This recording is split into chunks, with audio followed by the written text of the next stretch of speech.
के लिए आया था। आगे हमें पता चलता है कि उसे मूवीज देखना काफी पसंद है। वहीं एक दिन जब वो मूवी देखने के लिए आता है तभी हम देखते हैं कि पेरिस की सरकार और वहाँ के स्टूडेंट्स के बीच कोल्ड वॉर चल रहा है, यानी कि स्टूडेंट्स किसी बात को लेकर प्रोटेस्ट कर रहे हैं। थोड़ी देर बाद मैथ्यू की मुलाकात इसाबेल से होती है। इसाबेल मैथ्यू से पूछती है कि मैंने तुम्हें यहाँ पर कई बार देखा है, तुम हमेशा अकेले ही रहते हो और ना ही किसी से बात करते हो। इस पर मैथ्यू उसे बताता है कि वो अमेरिका से यहाँ पर पढ़ने के लिए आया है और यहाँ पर उसका कोई दोस्त नहीं है। इतने में ही वहाँ पर इसाबेल का भाई थियो आ जाता है और उन दोनों की बातों से हमें पता चलता है कि दोनों भाई बहन को भी मूवीज देखना काफी पसंद है। आगे वो लोग बात ही कर रहे थे कि तभी पुलिस वाले प्रोटेस्टर्स पर अटैक करके उन्हें भगाने लगते हैं, जिसमें ये तीनों सही सलामत वहां से भाग निकलते हैं। जिसके बाद घर जाते वक्त तीनों काफी बातें करते हैं, जिससे उनकी काफी अच्छी दोस्ती हो जाती है।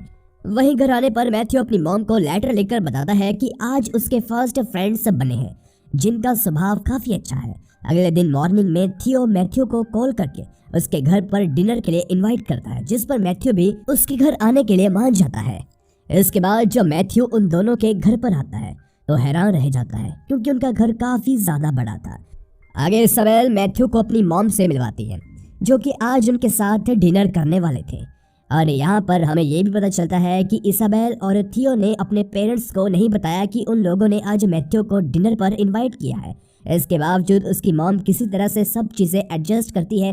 कुछ देर बाद इसाबेल मैथ्यू को अपने डैड से मिलवाती है जो कि एक मशहूर फ्रेंच पोइट होते हैं। और फिर अगले सीन में हम उन सभी को डिनर करते हुए देखते हैं, जिस दौरान इसाबेल के डैड उन्हें पोइम के कुछ बारीकियां बता रहे थे, मगर उनकी बातों पर मैथ्यू जरा भी ध्यान नहीं देता। जिस पर इसाबेल के डैड उससे पूछते हैं कि तुम क्या सोच रहे हो। इस पर मैथ्यू पहले तो कुछ नहीं कहता, लेकिन उनके काफ़ी जोर देने पर वो कहता है कि मैं लाइटर के बारे में सोच रहा था कि कैसे वो टेबल पर रखी सभी चीज़ों से मिलता जुलता है, और मेरा मानना है कि हर चीज़ किसी दूसरी चीज़ से मिलती जुलती है। अब ये सब सुनने के बाद इसाबेल के डैड इम्प्रेस हो जाते हैं क्योंकि उन्हें मैथ्यू की सोच काफ़ी अच्छी लगी थी। साथ ही में वो ये भी कहते हैं कि काश थियो भी मैथ्यू की तरह होता। गाइस, थियो की अपने डैड के साथ ज़रा भी नहीं बनती क्योंकि थियो का नेचर अग्रेसिव होता है, लेकिन उसके डैड का शांत नेचर होता है। साथ ही में वो बाहर हो रहे प्रोटेस्ट को सपोर्ट किया करता था और इसी वजह से बाप बेटे में नहीं बनती थी।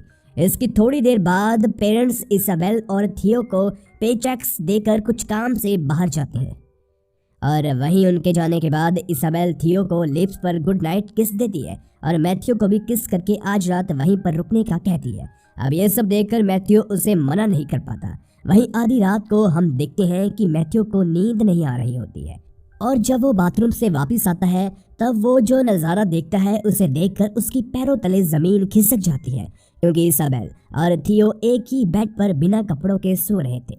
लेकिन मैथ्यू इन्हें कुछ नहीं कहता और चुपचाप उनके रूम का दरवाज़ा बंद करके वहाँ से निकल जाता है। जिसके बाद अगले दिन मॉर्निंग में इसाबेल मैथ्यू को उठाने के लिए आती है।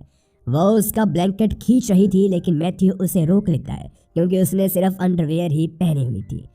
इस पर मैथ्यू कहता है कि ऐसे कौन उठाता है, जिसे सुनकर इसाबेल कहती है कि मैं थियो को भी ऐसे ही उठाती हूँ। इसके बाद बाथरूम में जब मैथ्यू ब्रश कर रहा होता है तभी इसाबेल उसके पास आकर कहती है कि उसके लिप्स काफ़ी खूबसूरत है और वो उसे टच करने लगती है। साथ ही वो कहती है कि मैं इस पर लिपस्टिक लगा कर देखना चाहती हूँ कि तुम कैसे दिखते हो, लेकिन मैथ्यू इससे साफ साफ मना कर देता है। आगे मैथ्यू कहता है कि अब उसे उसके होटल जाना चाहिए। इस पर थियो कहता है कि हमने तुम्हें यहाँ रहने के लिए इनवाइट किया है। दरअसल उसके पेरेंट्स अगले 1 महीने तक वापस नहीं आने वाले, इसीलिए वो लोग मैथ्यू को उसके होटल से ज़रूरी सामान लेकर यहाँ रहने के लिए इनवाइट करते हैं। इस पर मैथ्यू इसाबेल से पूछता है कि क्या तुम्हें इससे कोई दिक्कत तो नहीं। इस पर इसाबेल कहती है कि ये मेरा ही आइडिया है। इन सब बातों के बाद मैथ्यू अपना सामान लेकर वहाँ रहने के लिए आता है।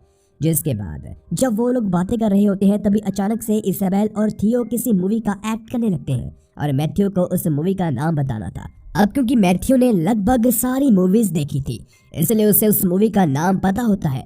ये देखकर दोनों भाई बहन हैरान रह जाते हैं और कहते हैं कि हम कब से तुम्हारी तरह किसी को ढूंढ रहे थे, क्योंकि उन दोनों को एक मशहूर मूवी का एक्ट करना था जिसमें 3 फ्रेंड्स एक बड़ी सी आर्ट गैलरी से भागते हुए बाहर निकलते हैं। अब ये सब सुनने के बाद पहले तो मैथ्यू मना करता है क्योंकि अगर वो ये सब करते हुए पकड़ा गया तो गवर्नमेंट उसे वापस अमेरिका भेज देगी, लेकिन दोनों भाई बहन के काफ़ी ज़्यादा कहने पर वो मान जाता है।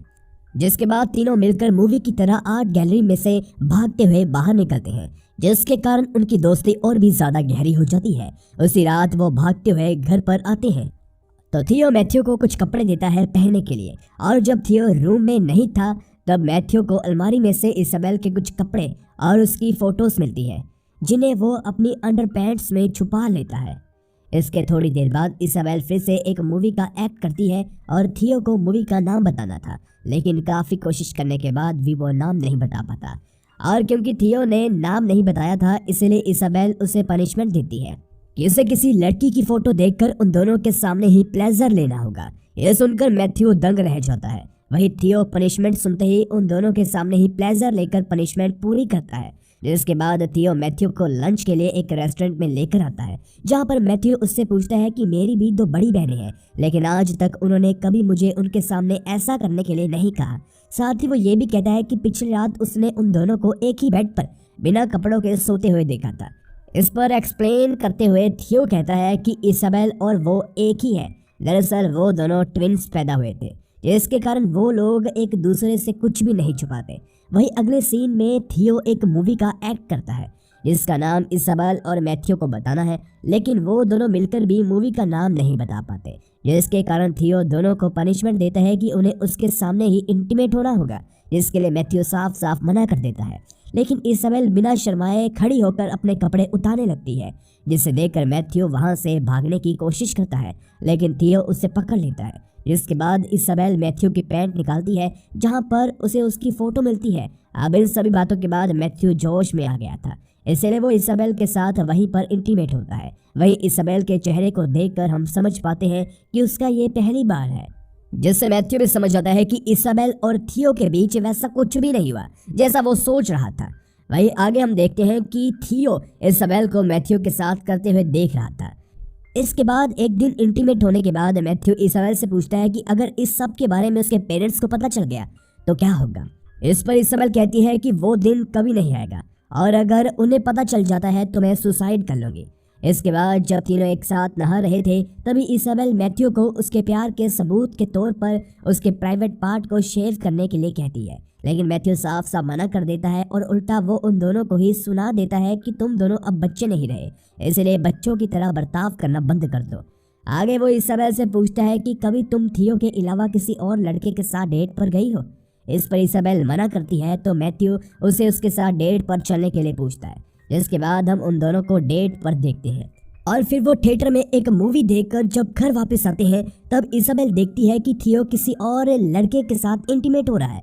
उसे ये सब देखकर काफ़ी बुरा लगता है और वो रोने लगती है। अगले सीन में हम मैथ्यू और थियो को ड्रिंक करते हुए देखते हैं, जिस दौरान थियो पॉलिटिकल इश्यूज और बाहर हो रहे प्रोटेस्ट पर अपनी राय देता है, जिस पर मैथ्यू कहता है कि तुम सिर्फ प्रोटेस्ट पर बातें ही करते हो, कभी बाहर जाकर उनका साथ नहीं देते। अगर ऐसे ही चलता रहा तो तुम कुछ नहीं कर पाओगे, तुम्हें बाहर जाकर प्रोटेस्ट कर रहे लोगों का साथ देना चाहिए। गाइस, मैथ्यू से शांत रहकर प्रोटेस्ट का साथ देने के लिए कह रहा था, अग्रेसिव होकर नहीं। दोनों बात ही कर रहे थे कि तभी वहां पर इसाबेल आ जाती है और उन दोनों को नीचे लेकर आती है, जहां पर एक टेंट बना हुआ था। दरअसल इसाबेल और थियो बचपन में ही ऐसे ही टेंट बनाकर उसमें रहा करते थे, जिसके बाद वो तीनों उसी टेंट में सो जाते हैं। वहीं मैथ्यू के सो जाने के बाद इसाबेल थियो को कुछ बताना चाहती थी, लेकिन थियो के नींद में होने के कारण वो बता नहीं पाती। वहीं आधी रात को उन दोनों के पेरेंट्स घर पर आ जाते हैं और टेंट के अंदर देखने पर वो दोनों हैरान रह जाते हैं, क्योंकि तीनों बिना कपड़ों के सो रहे थे। ये देखकर वो दोनों गुस्सा करने की बजाय उनके लिए एक चेक बनाकर हमेशा के लिए उन्हें छोड़कर चले जाते हैं। जिसके बाद मॉर्निंग में उठने पर इसाबेल को वो चेक मिलता है, जिससे वो समझ आती है कि उनके पेरेंट्स ने उन्हें इस हालत में देख लिया और अब वो गिल्टी के कारण सुसाइड करने का डिसाइड करती है। इसके बाद वो किचन में जाकर गैस लीक करके वापस टेंट में आकर सो जाती है। तभी खिड़की से एक पत्थर घर में आता है, जिसे देखकर वो तुरंत गैस बंद करने के लिए जाती है और थियो और मैथ्यू के पूछने पर वो बताती है कि बाहर से किसी ने टीयर गैस फेंका है। फिर वो तीनों बाहर आकर देखते हैं कि पब्लिक पुलिस पर अटैक करने की तैयारी कर रही थी, जिसमें थियो भी उनका साथ देता है। तो मैथ्यू उसे समझाने की कोशिश करता है कि ये सब गलत है, तुम्हें ये सब करने की कोई ज़रूरत नहीं, लेकिन थियो उसकी एक नहीं सुनता। साथ ही में इसाबेल भी थियो का ही साथ देती है। ये देखकर मैथ्यू समझ आता है कि वो कभी भी उन दोनों के जैसा नहीं बन सकता। इसीलिए वो उदास होकर वहां से चला जाता है, जिसके बाद पुलिस वाले पब्लिक पर लाठी चार्ज करने के लिए आगे बढ़ते हैं। और गाइस इसी के साथ हमारी ये मूवी खत्म हो जाती है। गाइस वीडियो पसंद आई हो तो वीडियो को लाइक कीजिए, चैनल को जरूर